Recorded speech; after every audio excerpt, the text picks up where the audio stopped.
Just like to say thanks for those that have joined so far. I'm just going to give it another 30 seconds or so for anyone who's just joining in now.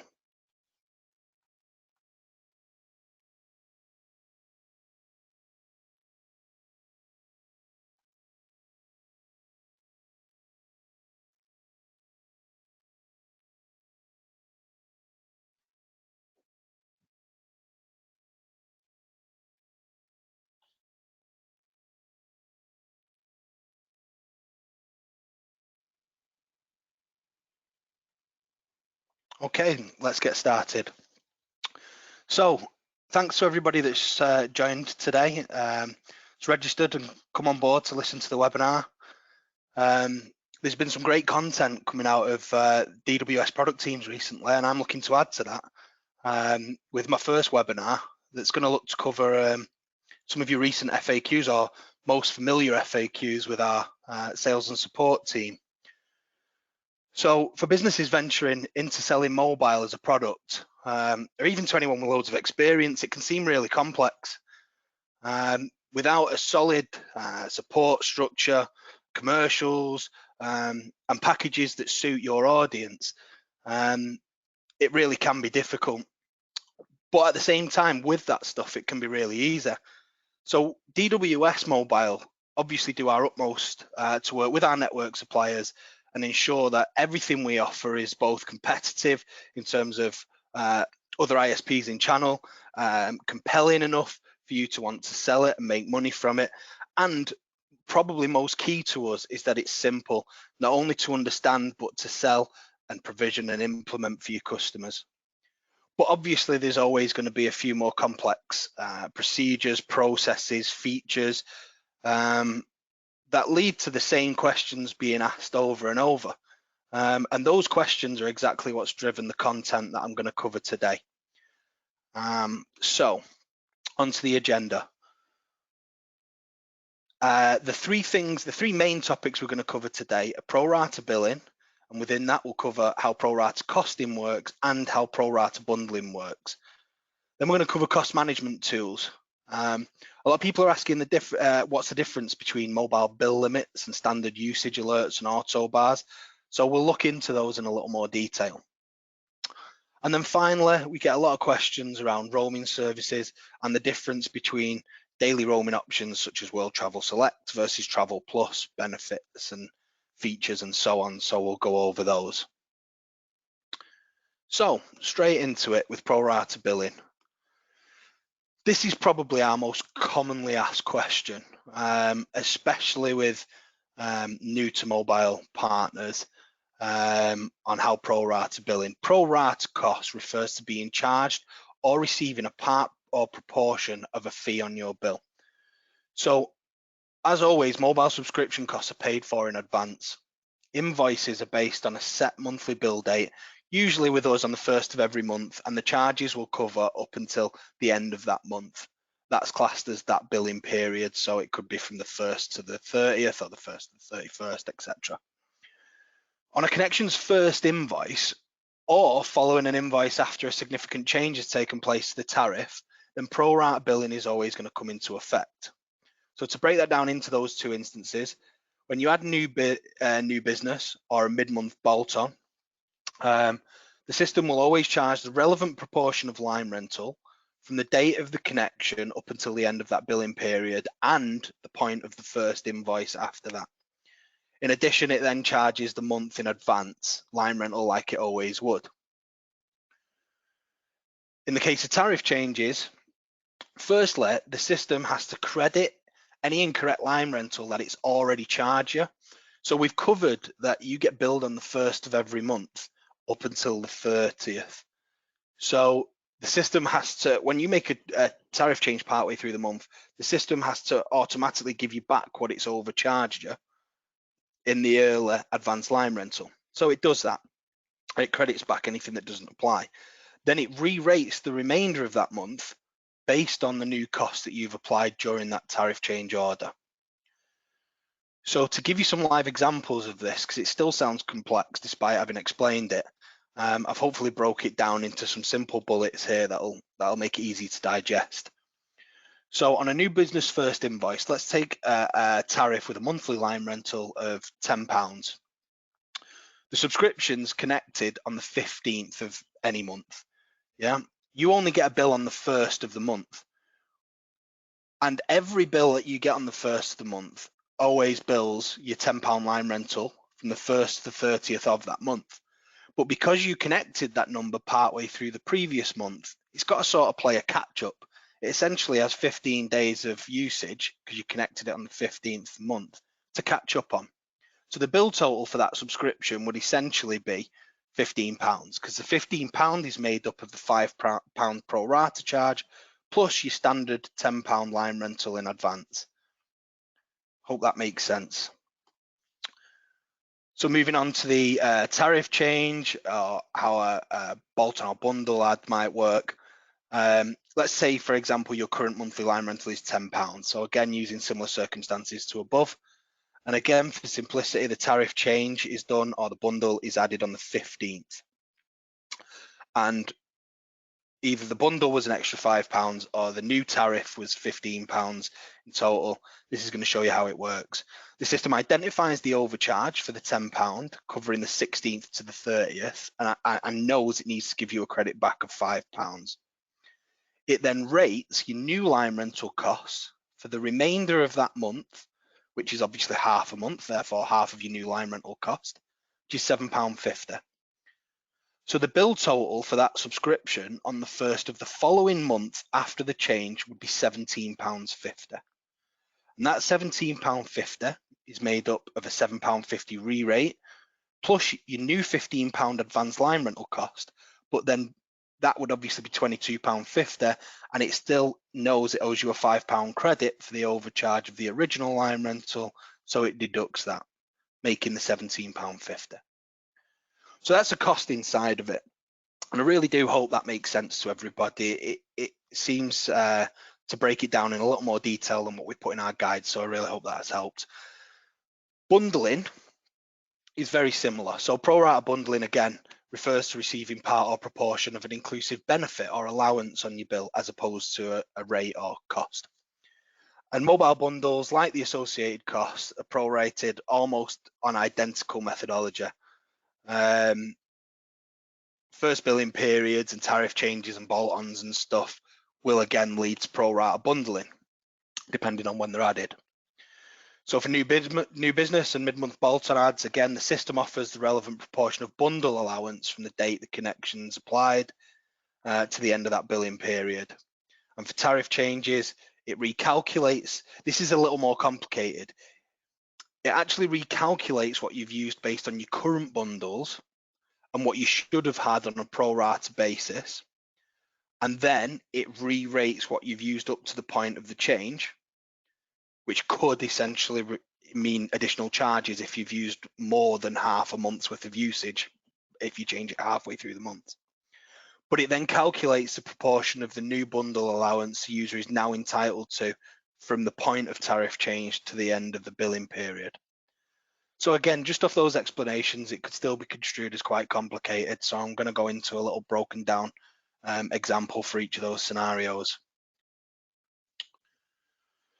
So the first one, new business invoice. If you apply a subscription whose tariff includes 500 minutes, unlimited SMS, and 500 megabytes of data on the 15th of a month, because it's halfway through a month, you're only going to get half of your allowances for that particular billing period. So the system applies approximately 250 minutes. Obviously, with an unlimited allowance, it doesn't reduce it by half, it's unlimited. So you still retain that unlimited allowance for the SMS. And your data allowance, again, is cut in half to 250 megabytes. Pretty straightforward. The new business one is much easier when it comes to bundling. Where it gets complicated, I'm just going to slightly cover this before we move on to the bolt-on, is if you do a tariff change mid-month, and this is more specifically around data. Let's say you have a 500 meg bundle allowance for that month, and you change it on the 15th, you should have only been entitled 250 meg up to that point. So if you have used 300 megabytes on the date you change it, the system will re-rate on the basis that you're only allowed up to 250 at that point. So it could result in call charges in those instances. So moving on to the bolt-on, we apply a 5 gig bolt-on on the 15th. Yeah, the system applies a 2.5 gig allowance for that billing period, and it's that straightforward. Yeah, if you add it partway through the month, you only get part of the allowance, you only get part of the cost. Now, that can be complicated if you're not, I've used really simple examples using mid-month so that we can just instantly go, oh, well, if it's 5 gig, I know there's 2.5 gig. But what if it's the 27th of the month? What if it's the 3rd of the month? What if it's the 9th of the month? And, it means having to calculate a by day allowance and then working out how many days are left in the month, and it can be quite complicated. So touching on the simplicity aspect of what we like to offer, it's imperative that you all know that we offer top-up style bolt-ons on most of our propositions. So whereas standard data bolt-ons will prorate, our top-up offerings offer the full bundle allowance for the full remainder of the billing period for the full cost. So these bolt-ons can be used when you might have breached your inclusive allowance, you need more, you don't want to have to work out exactly how much time is left in the month versus how much data you'll need and so on. You just simply buy a 1 gig bolt-on for the price advertised in the book, and it gives you 1 gig, and that's whether it's added on the second to last day of the month or the second day of the month. So that's worth knowing. So on to part 2, cost management tools. Mobile bill limits is something that came into force around about October last year. It was legislation as part of the Communications Act, and the aim of it was to reduce the risk of bill shock for customers. There was a big rise in bill shock over the years, especially with the increase in technology on devices and wider availability of 4G. Much higher greater consumption on social media apps, watching videos, live streaming music and so on.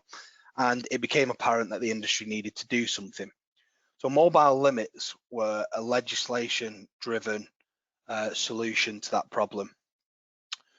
So to be clear, with mobile bill limits, it's actually you, the partner, who's responsible for ensuring that their onward charges meet the end user customer's specified mobile bill limits. So the onus is on the bill provider to the bill payer, yeah, at the end user level.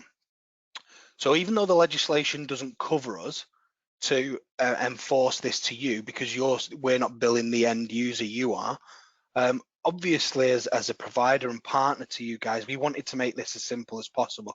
So we implemented a number of changes back in 2018 to help you guys manage this.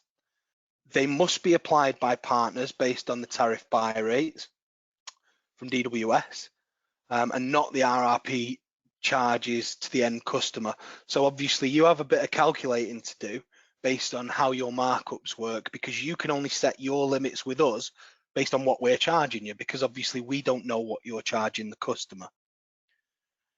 And it's worth remembering as well that all set values will be in addition to subscribed line rental cost. So for example, if you set a limit of £20 on a subscription that has a £20 tariff cost, then the actual charge that we won't bill more than is £40.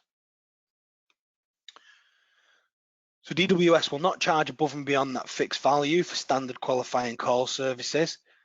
But some examples of call services that are not covered would be things like MPay, where you choose to use your phone to pay for a subscription service. There's instances of people using it for Spotify, or potentially like donating to things like children in need and stuff. Obviously, that isn't a communications charge. That's essentially a payment that you've used your mobile bill to fulfill, and therefore anything above and beyond that could still be passed on.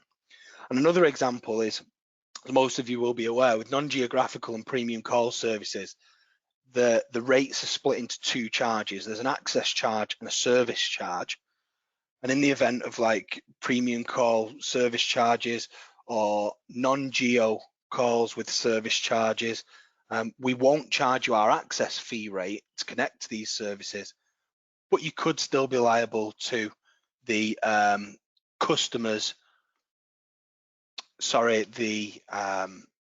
provider's service charge. So when the limit is breached, partners are notified via email that the notice that the service has been breached. So when you've set these, they do get a notification, and the service to the end user will be at very least partially restricted. When I say partially restricted, it means it will mostly remain active for things where they've still got bundles, but any call events that could relate and additional charges would be barred. So to break that down into greater detail, if they if they go over their data bundle allowance, and they're on an unlimited minutes, unlimited text, and 2 gig data bundle, and they've breached the 2 gig data bundle, they set a £5 cap, they've gone above and beyond the 2 gigabytes of data, they've received out of bundle charges that would equate to higher than £5, then we will realize that, hang on, this customer still should be able to use the phone for calls, and we will only bar data where that's possible. I must add the caveat that if in the event that there isn't an alternative bar to only restrict the item that's breached the usage limit, then we may use bars that will restrict additional services regardless of bundles, but that's only due to bar and availability provided to us by the networks. We're not looking to over restrict in any particular area. It can happen in roaming. So again, little did you know, our quarterly price guides actually include a link to mobile bill limits document, and this covers all the terms, the barring profiles that are applied in certain circumstances. So it highlights by instance type what bars will be applied based on what event breached the limit. And there's also some more FAQs that I wouldn't have time to cover them all in this. So there's a few extra details in there, and that can be found in the points of no area towards the rear of the quarterly pricing guides that you guys receive. So onto usage alerts and auto bars. So these were actually our original cost management tools prior to the introduction of the mobile bill limits that we've just covered. They're available as an alternative or even in addition to the mobile bill limit barring as a way of managing your base spend where the customer's not opted into having those bill limits. They offer partners additional functionality to what mobile bill limits do. Mobile bill limits meets the requirements laid out in legislation. These usage and alerts are more there to help you guys manage in the way you want to manage. So there's differences in both what restrictions can be applied and the responses that are taken when a number breaches those limits that you set. You can set the limits not just by cost like you do with mobile bill limits. You can set them by consumption values of data, minutes, and SMS, or you can still do it by spend and cost should you want to. On breach of the set limits, you can determine whether just an alert sent, i.e. an email to you or your customer to say you've used X or Y, who it's sent to, and whether a specific bar is applied or not. So in some cases, you might not want to apply any restrictions to your base. You just might want to keep a close eye. So in some cases, you might set a blanket alert across your base to notify you when any particular number spends more than £100. And that'd just be an email to you guys. It wouldn't do like the mobile bill limits do and start applying restrictions and cost preventing measures and stuff like that. It would just be there for, to help you manage your base. So there's a lot more you can do with usage alerts and auto bars. One thing that is worth notice, if you are using them alongside mobile bill limits and setting by usage, then they can sometimes contradict. So one question that was raised was, let's say, for example, you set a mobile bill limit of £40. but a usage alert limit of say, I don't know, X amount of data, say 2 gig of data, even if that's within outside a bundle, but within the £40 cost limit, the usage bar will apply. So obviously just be careful about how you're using them when trying to mix mobile bill limits, barring and restrictions with usage alerts and auto bars. Other than that, it's just giving you extra options, extra ways for you to manage your costs amongst your base. But one thing that's very important to understand about the usage alerts and auto bars as opposed to mobile bill limits is that these are not covered under the legislation. And as such, we can't guarantee that they will stop charging at the rate that you charge. We can only apply these restrictions when the data comes through to us from the networks, from the foreign networks when roaming and so on, which means that late landing traffic that occurs and causes the breach can still be charged once received. So to be clear, mobile bill limits, if you set a cost limit, other than the call events that aren't included and covered, you won't get charged above and beyond the set value. With usage alerts and auto bars, we will do our utmost to be as close to the value as you set, but we are essentially dependent on the data that we receive from the networks. So it's not guaranteed.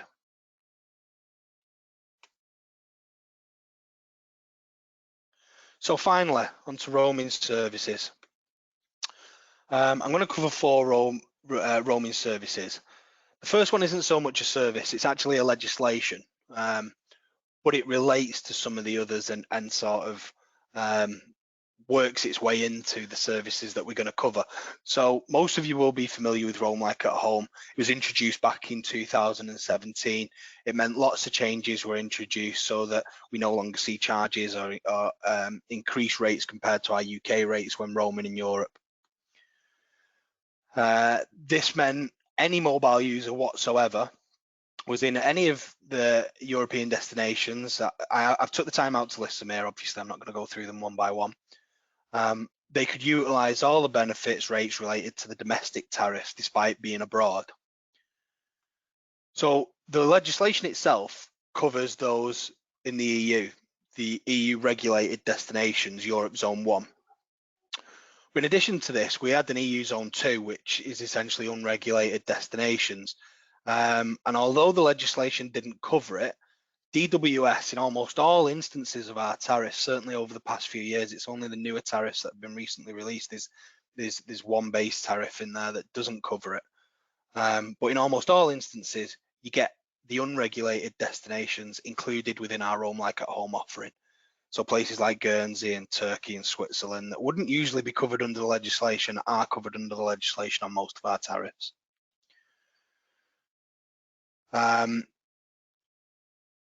For those of you that have seen it, there has been a recent communication stating that Turkey will move out of Europe Zone 2 into Rest of the World Zone 1 from 1st of June 2020.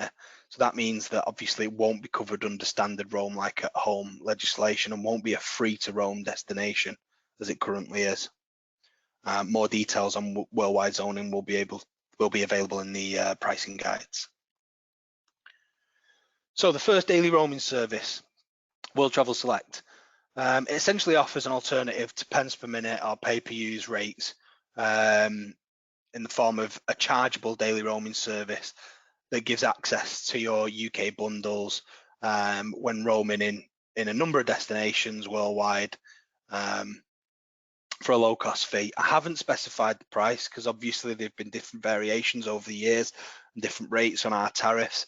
But if you refer to your guides or speak to your mobile specialists and support teams, they'll be able to clarify how much this service costs based on the tariff that you're utilizing. It's worth noting that all 10 of the most popular destinations used by your customers, so by our wholesale base, outside of Europe are covered along with many other countries. As it mentions on there, there's over 100 plus destinations, but I did an exercise to determine where the most did a report, sorry, to determine where the most used usage is outside of Europe on our base. And those 10 countries were USA, UAE, Israel, Canada, Mexico, Egypt, Tunisia, China, India, and Hong Kong. And all of those countries are covered in the WTS offering. So that's well worth noting. WTS covers calls, texts, and data usage in country and back to the UK, but events and usage outside of country, even when in zone, are chargeable. So to give you an example, USA and Mexico are both rest of the world zone 1 destinations. If you make a call, if you're in USA and make a call within USA, then the usage will be included. However, if you're in the USA and you make a call to Mexico, then it's chargeable because it only covers in country and back home to the UK, the domestic network.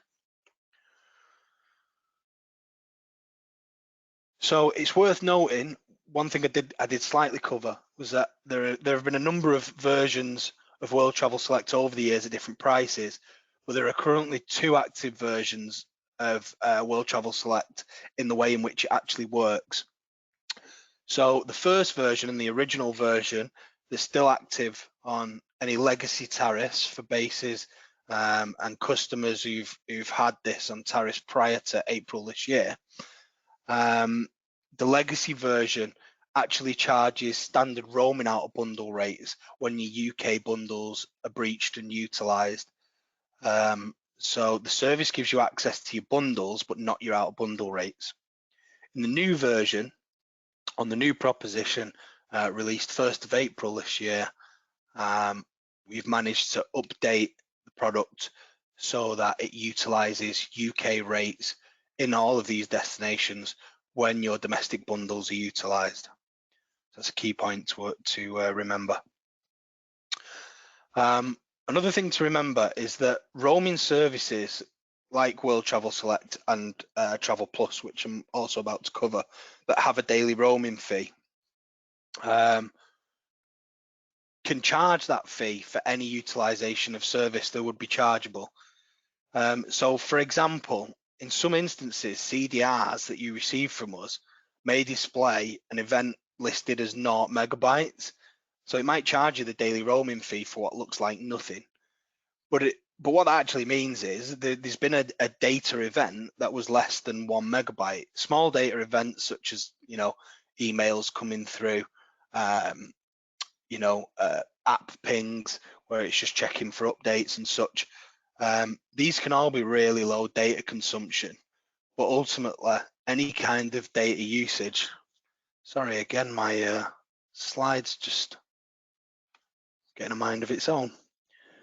Yeah, any kind of data utilization will drive the charge because it's chargeable usage when roaming.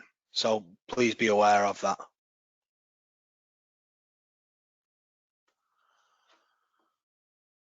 So on to travel free.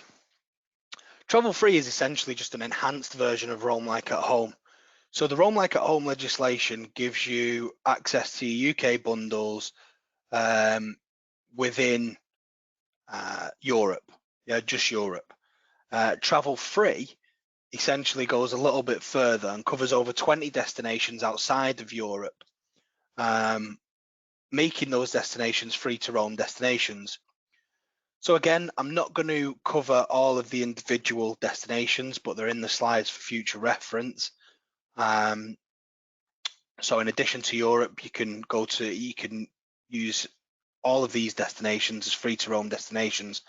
You'll notice that I've asterisked Turkey in there, and that's because obviously, as I mentioned, we've recently announced that Turkey's moving from EU Zone 2 into Rest of the World Zone 1, and as such on World Travel Select will be chargeable on the daily rate, as opposed to free to roam like it was previously.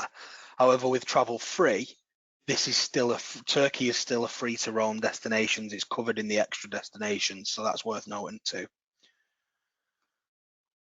It's like World Travel Select. It covers calls, SMS, and data in country and back to the UK. Again, events outside of country are chargeable. And like World Travel Select, there's 2 active versions of Travel Free too. This is slightly different to World Travel Select in the fact that there are 2 bands in this. Essentially, the extra countries that are now free to roam in the original version previously were charged roaming out of bundle rates. So the band A destinations are those that were always covered in Europe, yeah, and band B are the new destinations, and those are charged at roaming out of bundle rates instead of UK rates.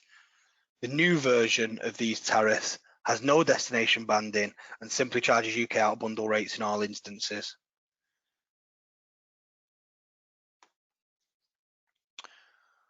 It's worth noting again that travel free is only available on selected tariffs. It's not an opt-in and opt-out available across the board. It is restricted to specific tariffs. And it aligns with Travel Plus in all instances. You can't have Travel Free and World Travel Select because it doesn't quite make sense, because obviously some of the countries covered by Travel Free are also chargeable under World Travel Select. So hopefully that will make sense when I cover a little bit more, sorry, when I cover Travel Plus. So on to Travel Plus. As I said, this is actually almost identical to World Travel Select. In short, you know, I can mostly skip this. It's mostly just Travel Select, World Travel Select, but with the 20 countries that are now free to roam with Travel Free not included in this product. And that's pretty much it. Again, like World Travel Select, there's 2 versions, one where out of bundle rates are charged at roaming rates and one where they're charged at UK rates. Essentially, that's made up of legacy prop is the roaming rates, and the new prop as of 1st of April 2020 are the new UK rates. Dead straightforward. So on that note, finish on an easy one. I'll just ask you guys, I'll leave it with you to send in questions that you might have. Do we actually need a mobile covering your FAQs part 2? I'll determine that from obviously the questions we get in on the back of this. Feel free to send them in to your mobile specialists or ask the mobile support teams when you're speaking to those guys. They'll all get fed back to me. And on the back of what we get in, we'll look to see whether we need a part 2 covering some more of your FAQs. I'd like to finish it. I'd like to thank everyone who's joined for listening. We appreciate your attendance and your participation.